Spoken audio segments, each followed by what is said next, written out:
qui ça a besoin pour nous faire ciment? Ciment demande deux matières premières, calcaire et argile.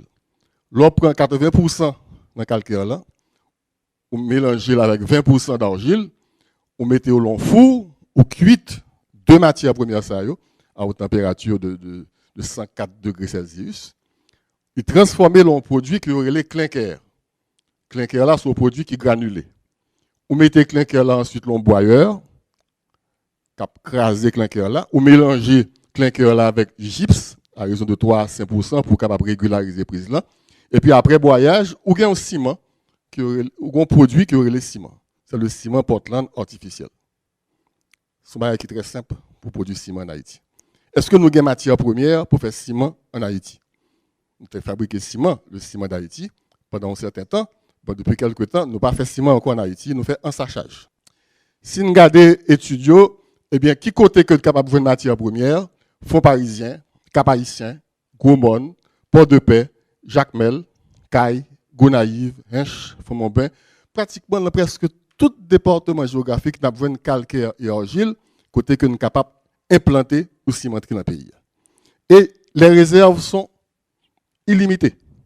Donc c'est pourquoi on dit que nous avons des gisements et de très bonne qualité.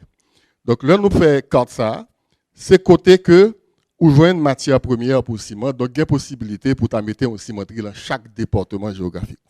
On a 3 étoiles là, nous dit que 3 côtés ça, c'est côté nous capables, si demain matin, nous voulons mettre une cimenterie dans la zone ça, nous sommes capables de mettre. Il s'agit de Chansol, de la zone de Port-de-Paix, donc c'est une cimenterie qui est capable de desservir tout le Grand Nord, le Monde Lapierre au Gonaïve qui est capable de desservir toute l'Artibonite, et la Fito qui est capable de desservir toute presque l'île du Sud. Donc, nous allons commencer par 3 ciments. Les granulats. Les granulats, c'est sable, gravier et cailloux. Ensuite, on a les roches qui sont capables d'exploiter la montagne ou bien la lit de rivière. C'est des substances très importantes que nous voyons chaque jour, mais nous ne avons pas d'importance. Parce qu'il y a des pays à travers le monde qui n'ont pas de matériaux. Donc, si nous sommes capables de vendre, ils sont trop bien contents. Donc, matériaux, nous connaissons que leur mélange sable, gravier avec ciment, que nous avons tout à l'heure, et bien la bord des mortiers qui participaient à développement infrastructure, pour toute résidence, pour toute route, etc. Donc, c'est matière première pour faire béton, pour faire mortier.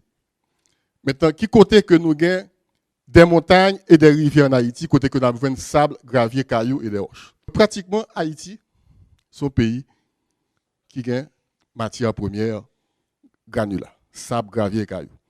Et nous avons un avantage, c'est que roches calcaires là sont un matériau qui est dur. Pour faire sable, on est obligé de concasser pour réduire à une dimension acceptable. Il se trouve que les failles qui passent en Haïti, ils ont fait travail là naturellement, ils ont broyé calcaire là, donc ils ont sable là de manière naturelle. L'on monte la boule, on a dit sable de la boule, et bien son calcaire qui était dur, c'est failles là qui broyaient calcaire là, qui bat nous sable là. Donc c'est un matériau naturel. Ensuite, dans les rivières, l'autre qualité de granulats, ce sont des matériaux alluvionnaires par érosion, ils viennent tomber dans la rivière. Donc, pratiquement, nous avons des granulats sur tout le territoire national. Maintenant, les calcaires marbriers. Est-ce que nous avons des gisements de calcaire marbrier? Eh bien, gisements sont concentrés pratiquement dans la zone Gonaïve et dans la zone Campérin. Donc, Adarang, Provence, Ravina-Couleuvre, Barcadère, Péris, tout ça, c'est des petites localités qui sont dans la zone Gonaïve. Et du côté de Campérin et de Grand Bassin, avec des réserves importantes, ça veut dire qu'il y a des études qui calculent les réserves. Par exemple, 250 000 m3 à Darang, 100 000 m3 à Barcadère, 200 000 m3 à Péris, etc. etc. Je vais rappeler nous que si nous prenons un bloc calcaire de 1 m3, ou découper en carreaux, la boîte 40 mètres carrés. Maintenant, nous avons des variétés différentes, il va gagner à envier à des produits étrangers. Ça, c'est Jacmel, Gonaïve, Campérin, etc. C'est variétés marbrières que nous gagnons en Haïti. Ces types de granit que nous gagnons à Grand Bassin, granit là sont un matériau qui est très dur, que nous sommes capables de mettre à l'extérieur. Tandis que le calcaire là, c'est pour l'intérieur des maisons. Gisement de carbonate de calcium pur, sont sable que les tout. Mais en Haïti, il se trouve que nous avons des gisements qui sont très purs. C'est-à-dire qu'il y a 98% là-dedans de carbonate de calcium. Et ce sont des produits qui ont une blancheur extraordinaire entre 90 à 95%. Il y a des experts étrangers qui entrent en Haïti, ils ont ça, ils ont les Haitian Snow. C'est neige pas nous. C'est tellement blanc. Qu'est-ce que ça nous fait avec produits blancs ça? Eh bien, ils ont entré dans l'industrie papier, ils ont fait tuyau PVC, peinture, produits pharmaceutiques et environnement.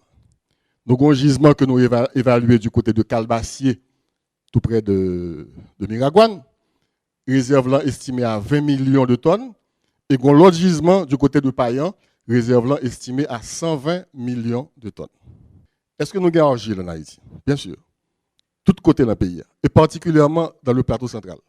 Donc, un dépôt d'argile immense. Soit capable de faire avec argile là, construction, ou capable de faire des carreaux, et des blocs, des tuiles et produits d'artisanat. Et je pense que si nous avons une politique pour que nous plus utiliser l'argile dans la construction, c'est très bon pour Haïti parce que nous vivons dans un pays à risque sismique. Bloc argile là, il est beaucoup plus léger que bloc béton. Et ensuite, argile là, a un avantage, c'est que le kembe est frais. Dans le monde pour un canari, on met de l'eau. Et bien le kembe de l'eau à frais. Bloc béton, la journée, il prend chaleur. Et puis, la nuit, il restitue la chaleur. Donc, en été, nous ne pouvons pas dormir dans salle en béton. Tandis que c'est en argile que le bloc a été fait. Toi, tu as fait en argile, eh bien, nous sommes beaucoup plus frais, donc il est beaucoup plus adapté pour le pays d'Haïti. Donc, il faut qu'on politique en la matière, à partir de matières premières, pour nous avoir des constructions à meilleur marché et beaucoup plus confortable que matériaux en béton. D'ailleurs, béton lui-même, il utilise béton, il utilise ciment. Il a une résistance extraordinaire, alors que ça lui-même, c'est maçonnerie. On a besoin de tout ciment ça pour faire béton avec. Merci parce que vous avez abonné à la chaîne ça.